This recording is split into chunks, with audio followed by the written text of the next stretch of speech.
Hi, this is Dr. John Grazel, and today's course focuses on problematic countries that I call the never-ending stories. These are countries that, in a way, are sustainable in the fact that they don't change. We're going to focus on four countries. We focused on Philippines, Haiti, Pakistan, and southern Italy. And southern Italy is particularly interesting because, of course, it's only part of a country, but it has an amazing number of similarities in terms of what we call underdeveloped countries compared to northern Italy. Basically, they should be nice, prosperous places. There's nothing geographically that explains why they're having their problems. But in fact, what characterizes them? Their indicators are very poor compared not only to successful cases, but to almost where they, in some cases, used to be. The most dramatic case there being Philippines, which at the end of World War II was probably the most promising of the Asian countries. This all comes together in what seems to be countries of enduring poverty, problems, injustice, and conundrums. Conundrums, what it would take to make them different. Now, what characterizes them besides the fact that they have these negative statistics? Well, they also, first of all, they seem to all have perpetual violence.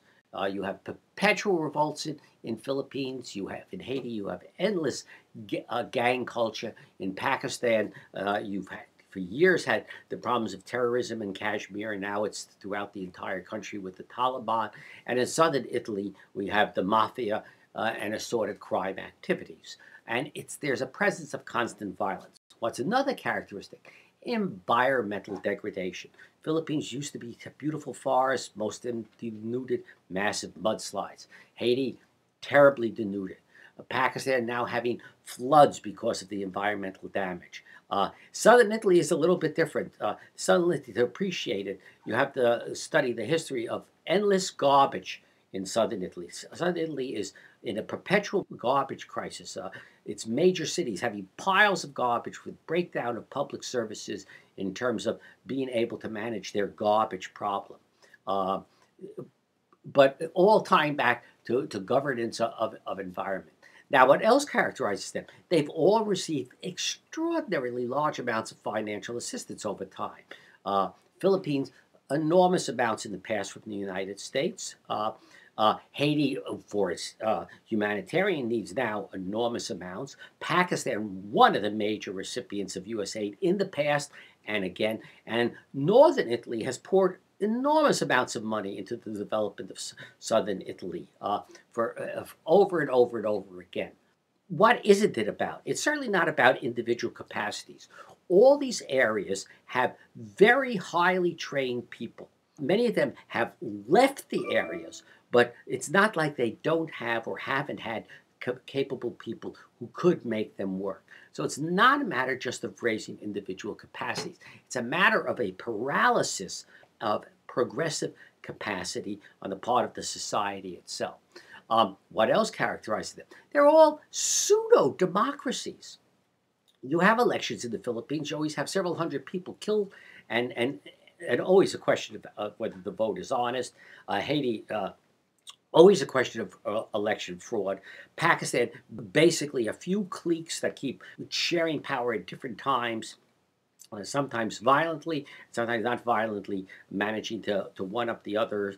And then you have southern Italy, which you could call it Italy a democracy, but when you see the scandals of the penetration of the mafia into Italian politics, you also, I think, could call it a pseudo-democracy. What else characterizes them? When you look at their social situations, they have a strange resemblance to a continuation of what could call colonial feudalism. It's not just that they're colonies, but they always have the endless remaining feudal structures with tiered hierarchical relationships between groups that bond each other but come with clear obligations and clear restrictions and clear rights. In many of these also take an ethnic cultural basis. So those on top are significantly different than those on the bottom. In Haiti, for instance, the Creoles, the mix, are clearly on the top to most of what were not the Creoles. In the Philippines, the descendants of the Filipino Chinese, Filipino Spanish tend to be on top in contrast to the Malaysian group in the Philippines. What does that translate into in terms of a political economy? They tend to all be oligarchies where the situations, the politics is really run by those who have the money. And those who have the money get that money and keep that money through vertical monopolies. These are not societies that believe that sort of you make your money in one area or you share. What they do is they, in different areas, control everything. If you have a business in a particular part of the Philippines, you seek to control everything from the production on the farm to the truck that takes it to the market, to where it's marketed, to where it's exported, to the factory that supplies the boxes. A total vertical monopoly of the economy that precludes entry by others in your areas. And what that creates is further elites and an underclass, and the way they relate to each other is what's called patron-client relationships. As long as you're the client of a powerful patron, you get something. The societies break down then into what could be called cliques, fractions, or even gangs, but they're sub-national units of people collaborating in these hierarchical patron-client relationships to exploit particular monopolistic areas. And then another very interesting thing is they all have a significant presence of organized religion. Catholicism, particularly in the Philippines, but also Protestantism, of course, the Catholic Church in Italy, Haiti, the church, but also the voodoo religion, Pakistan, Islam. But in all these cases, the religion plays a very interesting role in terms of the power politics historically of the area. Religion exercises its influence as much as a political actor, if not more, than a normative actor that says these are the foundational principles we should be following, and how do we get to them? It more establishes itself as a political power and uses its normative powers to sort of keep its clients in place. What also is missing is the middle class.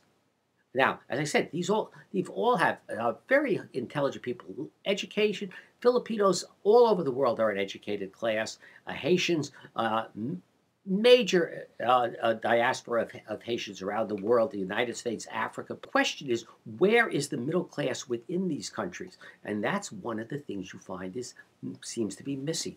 An active middle class that acts as a middle class, that exercises its own norms, demands, and behaviors, which tend to be those that require stability and social structure, in contrast to elites versus an underclass.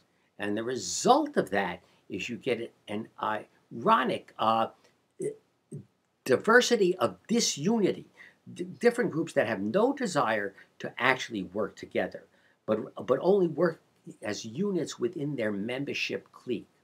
And so when you look at it, you say, what are we missing?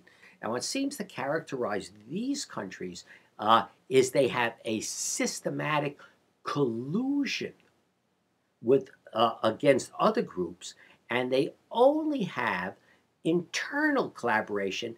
And what keeps the balance of power between the groups is not collaboration, but almost sustainable conflict.